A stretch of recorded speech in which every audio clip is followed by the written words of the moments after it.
విద్యార్థుల యొక్క తల్లిదండ్రులతో ఓపికగా చూస్తున్నారు. వాళ్ళందరికీ కూడా ప్రత్యేక నమస్కారాలు. వేదిక మీద ఉన్నటువంటి మిత్రులందరికీ కూడా ప్రత్యేక నమస్కారాలు తెలియజేసుకుంటూ ఉన్నాను. నా విద్యార్థులందరికీ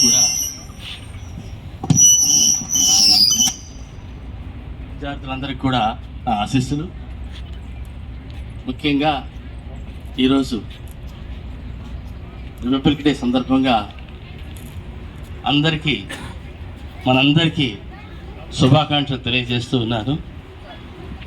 రావటమే మేడం గారి యొక్క రిసీవింగ్ చాలా ప్లెజెంట్గా ఉంది.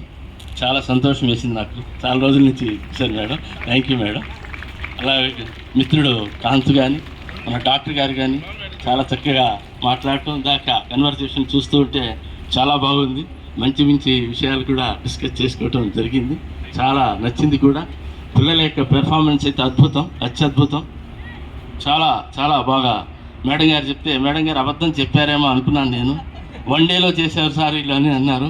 కానీ చూస్తుంటే పెర్ఫార్మెన్స్ చాలా రోజుల నుంచి చేసినట్టుగా అనిపించింది. ఎంతో ఎక్కడా కూడా దాని తప్పులు లేకుండా ఇది లేకుండా చేశారంటే చాలా తొందరపాటు లేకుండా చేశారు.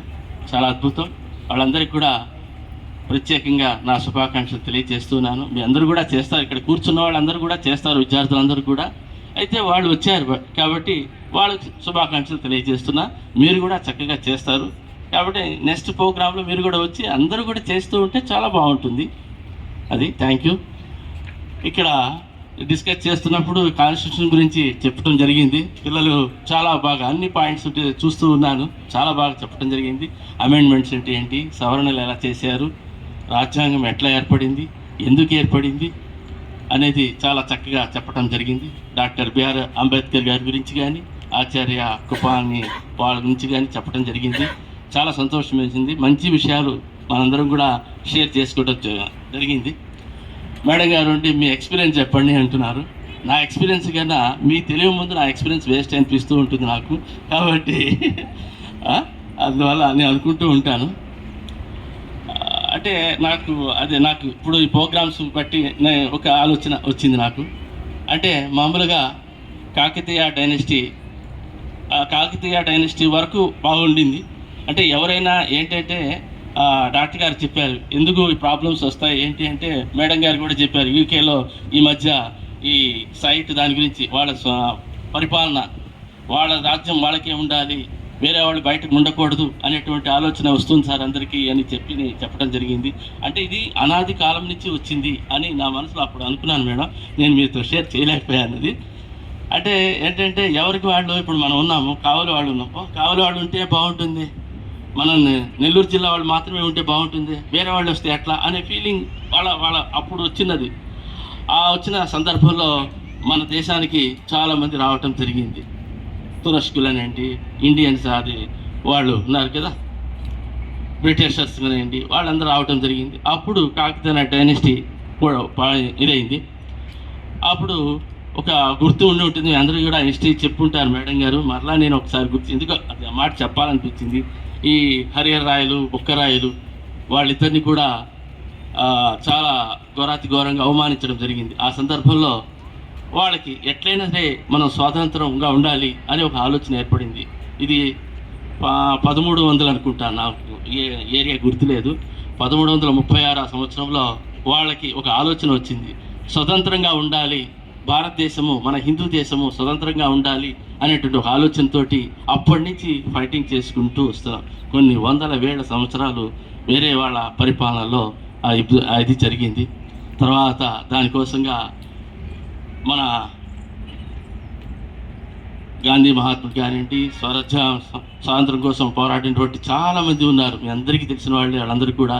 వాళ్ళందరితోటి మనం 47లో ఈ ఏర్పాటు చేసుకున్నాం, స్వతంత్రం వచ్చి ఏర్పాటు చేసుకున్నాం. 1950లో రాజ్యాంగం అని చెప్పడం జరిగింది. మీరందరూ కూడా తెలుసు ఆ విషయాలు. ఈ రాజ్యాంగ నిర్మాత చేయటంలో ఎంతోమంది వాళ్ళ యొక్క మేధస్సుని అక్కడ క్రోడీకరించి తీయటం జరిగింది. ఆ సందర్భంలో మనం అమెరికా నుంచి కాన్స్టిట్యూషన్ నుంచి కొన్ని పాయింట్స్ తీసుకున్నాం, అలాగే బ్రిటన్ నుంచి కొన్ని పాయింట్స్ తీసుకున్నాం, అలాగే రష్యా నుంచి కొన్ని పాయింట్స్ తీసుకున్నాం. అలాగే మన పూర్వ చరిత్రలో మన భారతదేశంలో మంచి నియమాలు ఉన్నాయి. మన దేశంలో ఉన్నటువంటి నియమాలు ఎక్కడా ఉండవు. ఇవన్నీ కూడా ఒక పుస్తక రూపంలో పొందపరచాలి, ప్రతి ఒక్కళ్ళు కూడా దీన్ని ఆలోచన చేయాలి, ఆచరణ చేయాలి అనే ఉద్దేశంతో ఈ రాజ్యాంగం చేయాలి అనే ఉద్దేశంతో ఏర్పాటు చేయడం జరిగింది. అది కొద్ది కాలంలో మొత్తం మౌను దగ్గర నుంచి తీసుకొచ్చి మొత్తం క్రోడీకరించి ఈ రాజ్యాంగాన్ని ఏర్పాటు జరిగింది. ప్రతి పౌరుడు అంటే బిడ్డ పుట్టగానే ఎలా ఉండాలి, బిడ్డ తర్వాత పెరుగుతూ ఉంటాడు, మరణించే వరకు వాడు ఎలా ఉండాలి అనేది ఆ కాన్స్టిట్యూషన్లో రాయటం జరిగింది. ఇది ఒక పుస్తక రూపంలో ఈ విధంగా రాయాలి అంటే చాలా చాలా కష్టమైన పని. అదంతా కూడా మీరు అందరూ కూడా తెలుసుకుని ఉన్నారు. ముఖ్యంగా పసిపిల్లలు మీరు ఆలోచించాల్సింది ఒక్కటే, ఈ వయసులో మీరేం చేయాలి, ఎలా చేస్తే బాగుంటుంది, మీ మనసు ఎలా ఉండాలి అనేది ఒక్కటే మీరు ఆలోచించండి. హాయిగా ఆడుకోండి, హాయిగా తినండి, హాయిగా నిద్రపోండి, మంచి ఆలోచనతో ఉండండి, మంచి భాష మాట్లాడండి. మీ ఇంట్లో కూడా పిచ్చ భాష మాట్లాడినా వెంబడే మీ తల్లిదండ్రులకు చెప్పండి, ఒరే నాయనా ఇట్లా మాట్లాడకూడదురా, ఇలా మాట్లాడదాం. మంచి భాష మనకు ఉన్నది, మన తెలుగు భాష ఉన్నది కదా.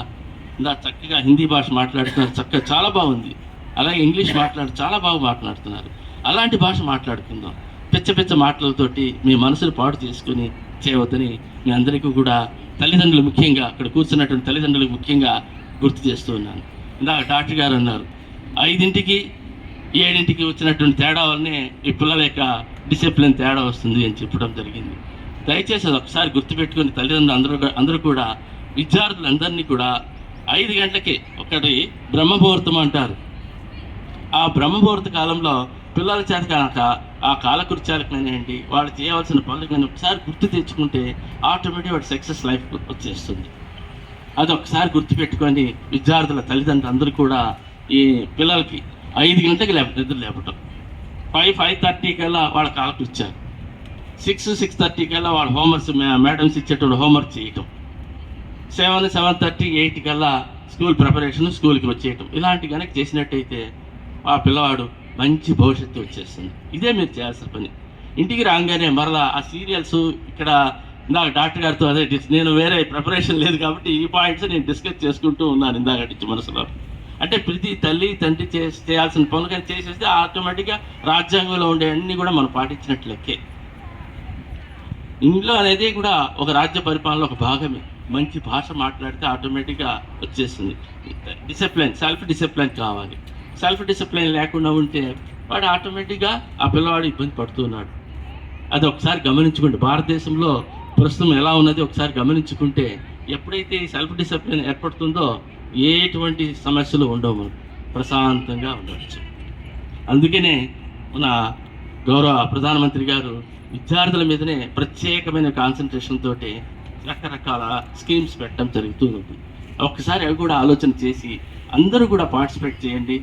మంచి ఆలోచనలతోటి భారతదేశాన్ని అభివృద్ధి చేసేటట్టుగా చేద్దాం. మాత్రం అయిపోయింది, ఇక మీరే రేపు భారతదేశానికి కాబోయవలసిన పౌరులు, మంచి పౌరులుగా మీరు ఎప్పుడైతే వస్తారో ఆటోమేటిక్గా పాత భారతదేశం తెచ్చుకుంటే ఆటోమేటిక్గా మన భారతదేశం గతంలో ప్రపంచంలోనే మంచి స్థానం ఉన్నది.